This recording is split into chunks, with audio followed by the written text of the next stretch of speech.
Resenha do TJSC.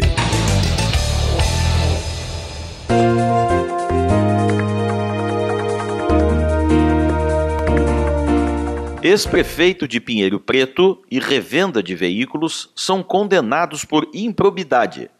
As informações são do repórter Diego Souza. O juiz Flávio Luiz Del Antônio, titular da comarca de Tangará, condenou em ação civil pública ex-prefeito de Pinheiro Preto e uma empresa concessionária de veículos atuante naquela região por ato de improbidade administrativa. O político, além de multa no valor de R$ 71 mil, o dobro do prejuízo que deu à causa, teve seus direitos políticos suspensos pelo prazo de 5 anos. A revenda de veículos, que já tem condenações anteriores por fraudes à licitação e corrupção ativa, teve suspenso seu direito de contratar com o poder público ou dele receber benefícios ou incentivos fiscais pelo prazo de 5 anos, além do dever de ressarcir o município no valor de R$ 35.500, de forma solidária ao então prefeito, e de pagar multa civil arbitrada em R$ 177 mil. Da decisão de condenação, cabe recurso ao Tribunal de Justiça.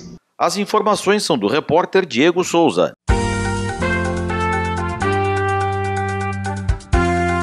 Guardas municipais condenados por lesão corporal, falsidade ideológica e prevaricação.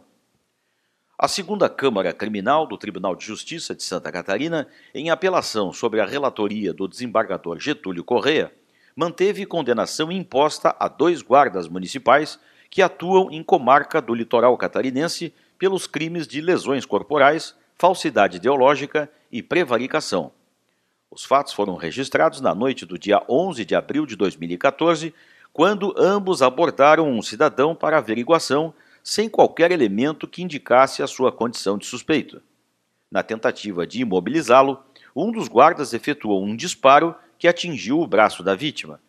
A dupla, na sequência, abandonou o local sem prestar socorro, não fez o devido registro da ocorrência em boletim e 3 dias depois inseriu informações falsas no sistema ao negar o episódio, assim como o disparo de arma de fogo.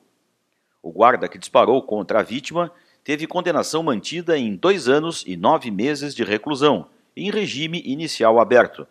Seu colega, condenado a 1 ano e 5 meses de reclusão, no mesmo regime, foi beneficiado na sentença com a substituição da pena por medida restritiva consistente na obrigação do pagamento de um salário mínimo em benefício da instituição a ser definida pelo juiz de execução. A decisão foi unânime. Motorista receberá indenização após cair com seu automóvel em buraco mal sinalizado. As informações são da repórter Gabriela Halpe. A primeira Câmara de Direito Público do Tribunal de Justiça de Santa Catarina manteve sentença que condenou o município e companhia de saneamento, ambos do sul do estado, ao pagamento. A primeira Câmara de Direito Público do Tribunal de Justiça de Santa Catarina manteve sentença que condenou o município e companhia de saneamento, ambos do sul do estado, ao pagamento de indenização por danos materiais no valor de R$ 9 mil, em favor de homem que, ao conduzir-se... A primeira Câmara de Direito Público do Tribunal de Justiça de Santa Catarina manteve sentença que condenou o município e companhia de saneamento, ambos do sul do estado, ao pagamento de indenização por danos materiais no valor de R$ 9 mil, em favor de homem que, ao conduzir seu veículo, caiu em um buraco existente na pista, oriundo de obras de implantação de saneamento básico. O motorista sustentou que o acidente ocorreu porque não havia sinalização suficiente. A única placa existente, disse, estava muito próxima do buraco, sem possibilitar tempo necessário para a frenagem. Para o desembargador Jorge Luiz de Borba, relator da matéria, ficou claro, após a análise do boletim de acidentes e das fotografias e documentos juntados aos autos, o nexo causal entre a obra de implantação de esgoto sanitário, a cratera mal sinalizada e as avarias causadas no veículo. Ademais, segundo o magistrado, não prospera a alegação de culpa exclusiva da vítima, uma vez que inexistente indícios de alta velocidade ou efeito de bebida alcoólica na condução do automóvel. A decisão foi unânime. As informações são da repórter Gabriela Halpe. Entrevista da semana. Nós vamos conversar com o Dr. Tiago Fachin. Ele é o juiz da comarca de São Francisco do Sul. E o nosso tema é o ativismo judicial. Muito obrigado, doutor, por nos receber aqui. Obrigado pelo convite, eu que agradeço. Bem, doutor, vamos entrar no tema então. O ativismo judicial foi tema do seu livro. O que é que lhe inspirou, o que é que lhe levou a fazer este livro com este tema? O ativismo judicial processual, na verdade, ele brotou em mim essa vontade de escrever sobre ele, tratar, estudar um pouco mais do meu dia a dia como juiz de direito, onde eu vejo quase que diariamente manifestações de amor e ódio à postura do juiz. Se o juiz deve ser mais ativo ou não, isso é uma coisa que não há consenso e longe de haver. Doutor Fachin, vamos agora explicar o que quais são as diferenças entre a judicialização e o ativismo judicial. Na verdade, assim, são primos, frequentam os mesmos lugares, a mesma escola, se bobear a mesma academia, mas vêm de origens diferentes. Pai e mãe não são os mesmos. A judicialização, ela é um fato.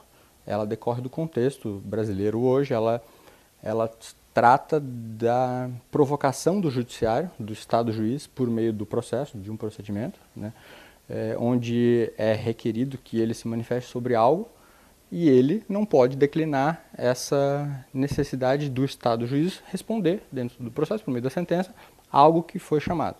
Aí temos a judicialização da política, da saúde pública, que são questões que outrora não vinham aos palcos do judiciário e hoje vêm. Já o ativismo judicial, ele não é um fato, ele é uma atitude, ele é uma postura, é uma adoção de medidas proativas pelo juiz, seja na hora da decisão visando concretizar o direito que a pessoa está pleiteando seja resguardado, ou durante o processo, movendo ali as regras do jogo. Bem, isso pede uma atitude diferente do juiz, né? O ativismo judicial, ele pede um novo olhar do juiz, além do que manda a academia, né? É aí que está. A gente tem uma grande, como até alguns autores costumam dizer, uma grande barra funda, uma bagunça de conceitos. O juiz ele tem que agir de uma forma mais ativa ou menos para que o processo cumpra a finalidade que a Constituição visa que ele tenha, que lhe é assegurado. O processo busca o quê? Né? Fazer justiça ou assegurar as pessoas que consigam discutir e debater com igualdade de armas para que, ao final, se chegue a uma decisão justa? Ou o que é uma decisão justa? É o objetivo do processo ou do direito? É uma discussão muito grande que está longe de chegar a um consenso. Sim. Retornando um pouco mais à sua palestra na Índia, o senhor falou precisamente sobre os direitos humanos e o ativismo judicial. Vamos precisar um pouquinho mais o que o senhor tratou destes dois temas? Inúmeras. Estão, de fato, muito próximos um do outro.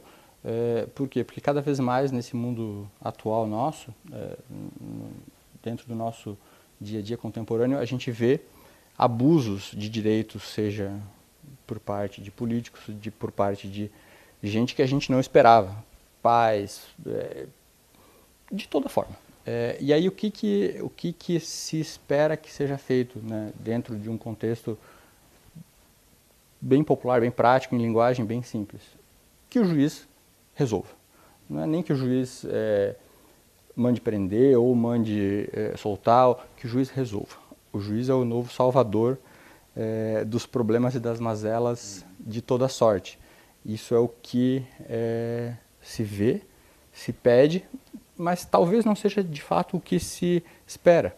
Por isso que a ligação entre concretizar os direitos humanos e se o juiz deve ou não tomar uma postura ativa, se ele deve ser partidário, se ele deve ajudar esse ou aquele que está deficiente no processo, é algo que está muito ligado, sim, com a concretização do direito humano que eventualmente está ali em jogo, como também pode dar espaço para que o juiz faça o que ele bem entender.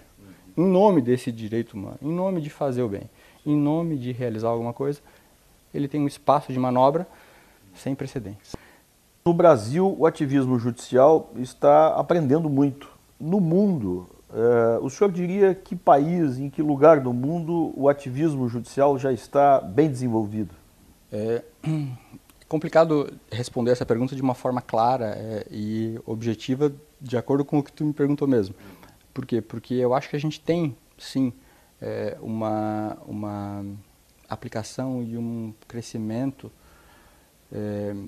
de conhecimento, estudo do ativismo judicial no Brasil muito grande. Tem muita gente muito boa estudando, debatendo e tentando deixar esses conceitos um pouco mais claros e com parâmetros de aplicação concretos, né? Não ficando ao bel prazer do juiz fazer como quer e dizer o que quer para justificar os fins que ele próprio já tinha antes pretendido. Ou seja, eu discordo os fins nunca justificam os meios, tampouco o contrário. Tudo tem que ser justificado de acordo com a coerência.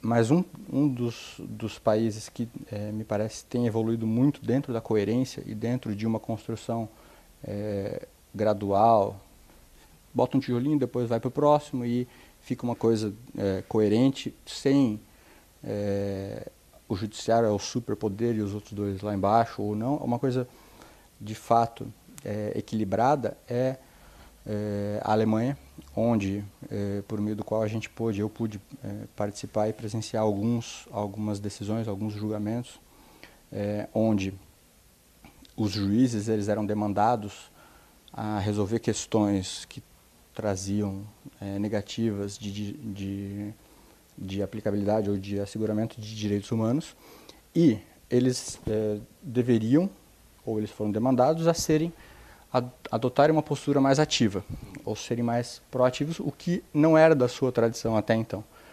E o que foi observado? Isso consta na pesquisa. Eles jogaram limpo. Eles têm feito o quê? Chamado as partes, os interessados, e dito, olha, as regras são essas, o problema é esse, sugestões, como que a gente pode fazer para construir isso de uma forma dinâmica, mas com igualdades de armas. Ou seja, ele não tirou da cartola o que ele achou e tampouco deixou que eles decidissem por si sós. Ele trouxe as dificuldades e colheu expectativas. O que a gente tem, de certa forma, incorporado e trazido para o nosso direito processual por meio do novo Código de Processo Civil. Ele prevê esse tipo de discussão e de abertura de debate do juiz com as partes. Ele não tira o juiz da posição de julgador, mas ele não o coloca como alguém que faz parte do jogo e tem algum tipo de postura. O juiz tem que garantir o fair play e as jogadas justas, iguais e dentro de um equilíbrio durante toda a partida. Doutor, muito obrigado pela entrevista, viu? Foi um prazer. Muito obrigado.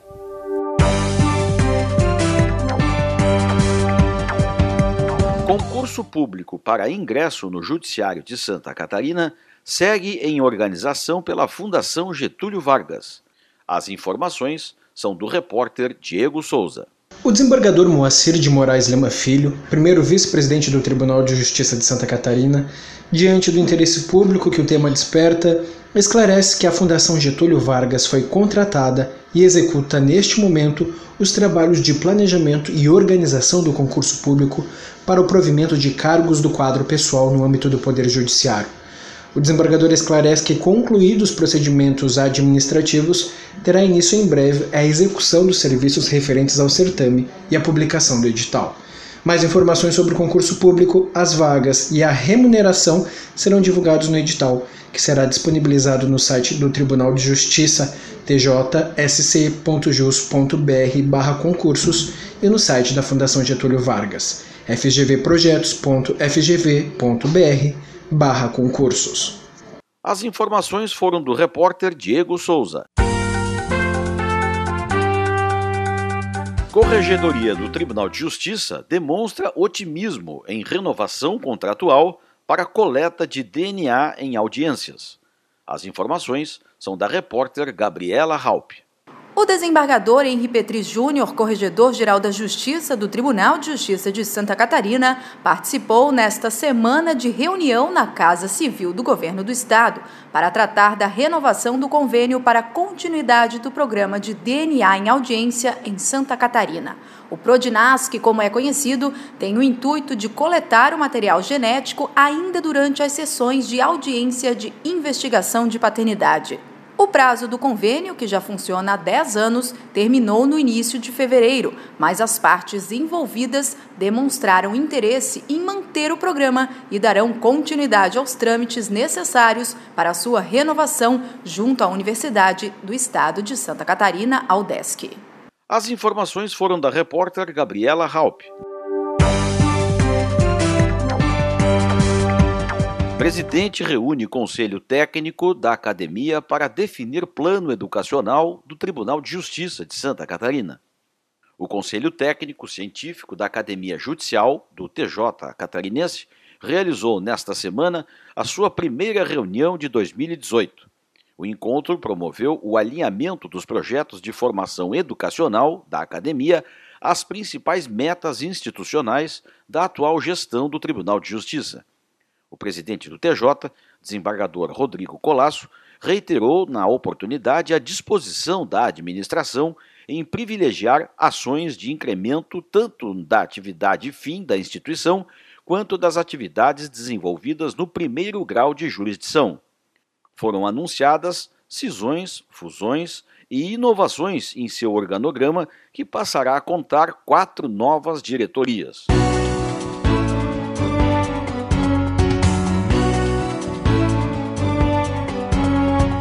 Resenha do TJSC.